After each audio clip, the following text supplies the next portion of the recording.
രാമാനുജ ദർശനത്തിന് സ്വീകാര്യമായ ഒരു പ്രതിപാദന ശൈലിയാണ് ഈ ശ്ലോകത്തിൽ നാരായണ ഗുരു സ്വീകരിച്ചിട്ടുള്ളത്. ആ രാമാനുജ ദർശനപ്രകാരം പരവള്ളി വനിൽ ഉയർന്ന ഭാനുമാന്റെ സ്ഥാനത്ത് വിഷ്ണുവാണുള്ളത്. ആ വിഷ്ണുവിൻ്റെ ലീലയാണ്, കളിയാണ്, ദിവ്യമായ കളിയാണ് ഈ വിശ്വമെല്ലാം. അപ്പോൾ കളി വെറുതെ കളിക്കുന്നു ഭഗവാൻ. നാരായണ ഗുരു അദ്വൈത വേദാന്തികൾ ഈ ഒരു പ്രശ്നം കാര്യമായി കണക്കിലെടുത്തിട്ടില്ല. അതാണ് എന്തിനു വേണ്ടിയാണ് ഈ സത്യം, അദ്വൈതമായ സത്യം ഈ വിശ്വമായി വിരിഞ്ഞു വരുവാൻ വിരിഞ്ഞു വന്നത് എന്ന്, അല്ലെങ്കിൽ വന്നുകൊണ്ടിരിക്കുന്നത് എന്ന്.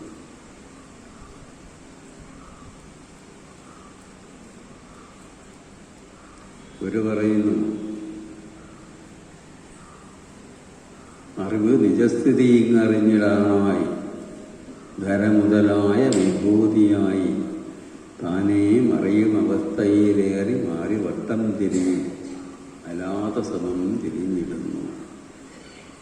ഇതാണ് ഈ ചോദ്യത്തിനുള്ള ഉത്തരം. അറിവ് നിജസ്ഥിതി ഇന്നറിഞ്ഞിടാനായി, ഇതാണ് ഉത്തരം. അറിവാകുന്ന പരവളി തന്നെ ഉയർന്ന ഭാനുമാൻ തൻ്റെ നിജസ്ഥിതി എന്ന് പറഞ്ഞാൽ തന്നെ എന്തെല്ലാം സാധ്യതകൾ ഉള്ളടങ്ങിയിരിക്കുന്നു എന്ന് സ്വയം കണ്ടെത്തി അത് വെളിപ്പെടുത്തി അതിൽ സ്വയം ആനന്ദിക്കുവാൻ. നമ്മളെല്ലാം കാണുന്നില്ലേ, നമ്മളെല്ലാം ചെയ്യുന്നത് അങ്ങനെയാണ്. നമ്മിലുള്ള കഴിവുകൾ പ്രകടമാക്കി തീർത്തുകൊണ്ട് ആനന്ദിക്കുകയാണ് നമ്മൾ ഓരോന്നും ചെയ്യുമ്പോൾ വാസ്തവത്തിൽ ചെയ്യുന്നത്. കൊച്ചു കുഞ്ഞുങ്ങളെ ഗുരുകുലത്തിലെ ആ മണൽ പരപ്പിലങ്ങ് ഇറക്കി വിട്ടാൽ അവരെന്തെല്ലാമൊക്കെയാണ് ആ മണൽ ഉണ്ടാക്കി കളിക്കുന്നത്. അത് വേറെ ആരെയും കാണിക്കാനില്ല. അവർക്ക് അങ്ങനെ ചെയ്യുന്നതിലുള്ള ആനന്ദം അവർക്ക് സ്വയം അനുഭവിക്കാനാണ്.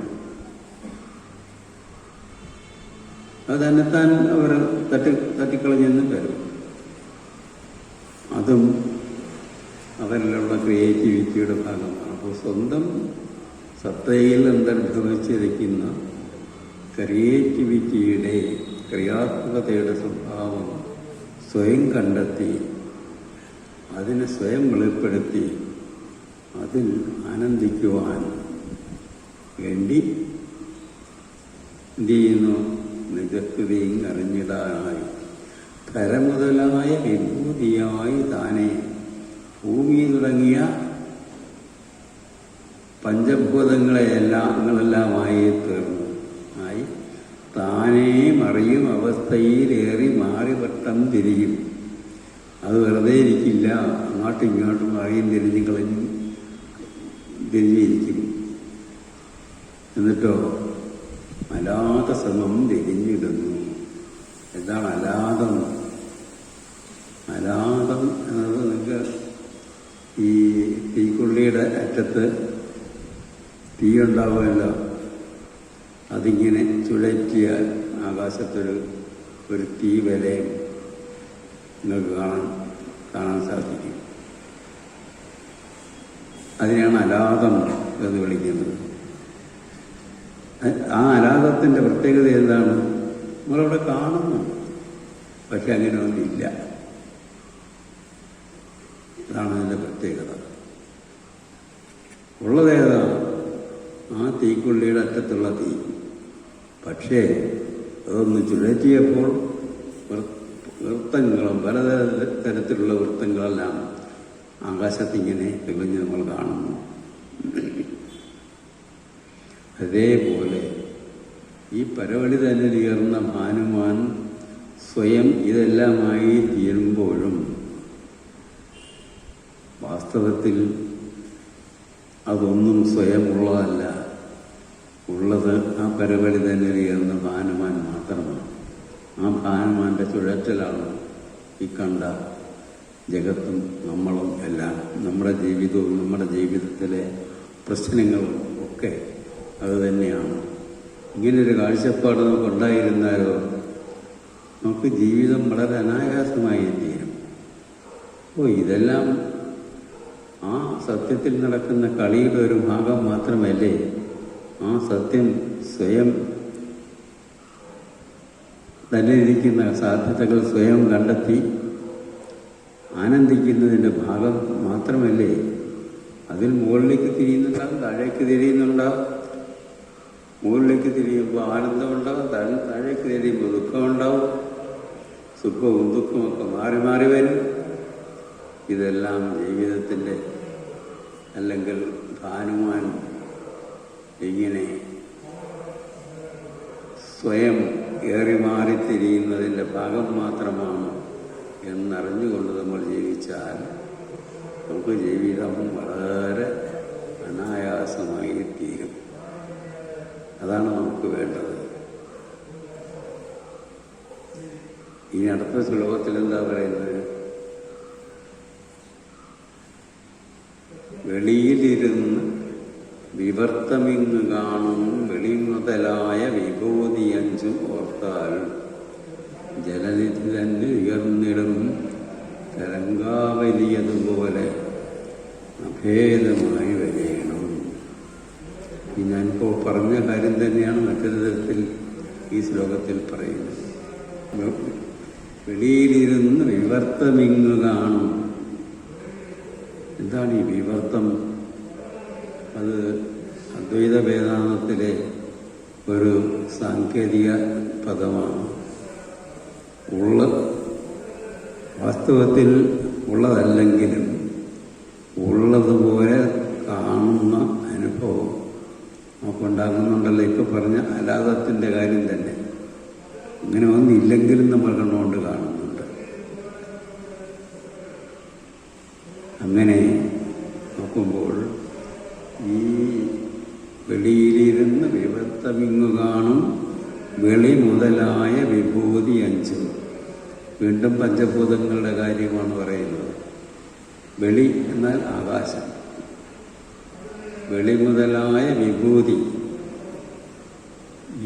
ഈ ശ്ലോകത്തിൽ തന്നെ വെളി എന്ന വാക്ക് 2 പ്രാവശ്യം വരുന്നു, 2 അർത്ഥത്തിൽ. ആദ്യത്തെ വെളി വെളിയിലിരിക്കുന്നു, അറിയേണ്ട വസ്തുവായി വെളിയിലിരിക്കുന്നു, എക്സ്റ്റേണൽ ഓബ്ജക്റ്റ്. രണ്ടാമത്തെ വെളി എന്താണ്? അത് ആകാശം. വെളി മുതലായ വിഭൂതി അഞ്ചും. ഈ പ്രപഞ്ചം മുഴുവൻ പഞ്ചഭൂതങ്ങളുടെ ഒരു സംഘാതമാണ് എന്നുള്ളത് ഭാരതത്തിലെ മിക്കവാറും എല്ലാ ദാർശനിക സമ്പ്രദായങ്ങൾക്കും സമ്മതമുള്ളതാണ്.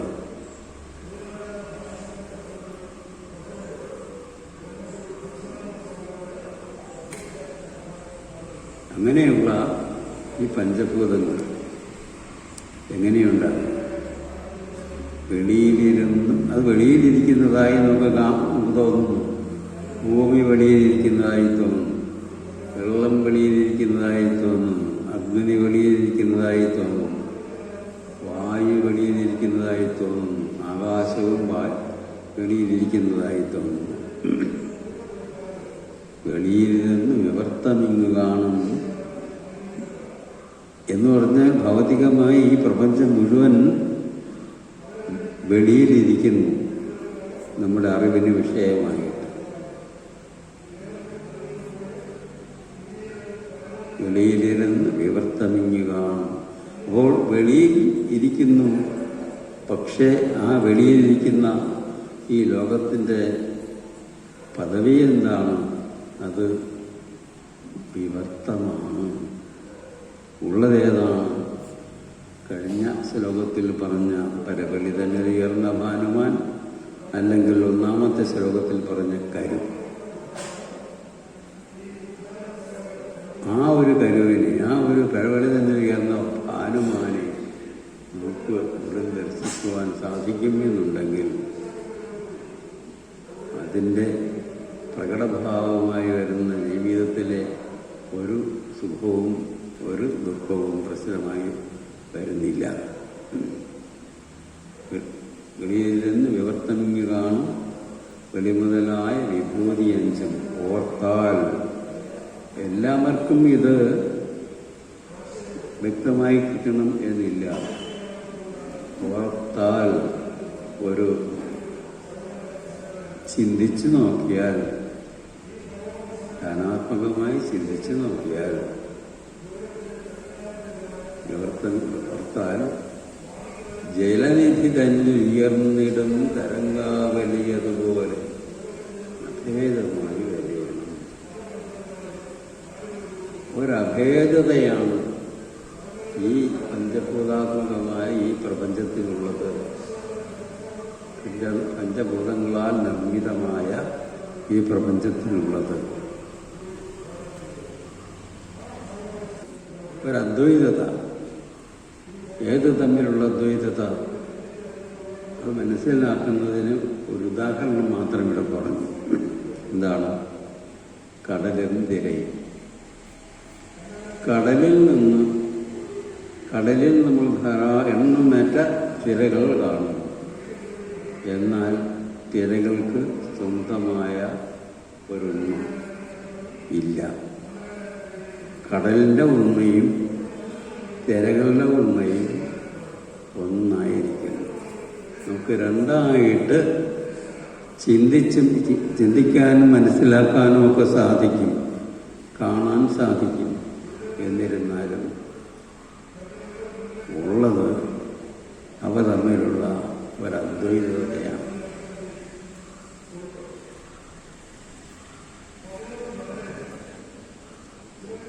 അതുകൊണ്ട് പറഞ്ഞു, ജലനിധി തന്നെ ഉയർന്നതും തരംഗാവലി അതുപോലെ അഭേദമായി വരയണം.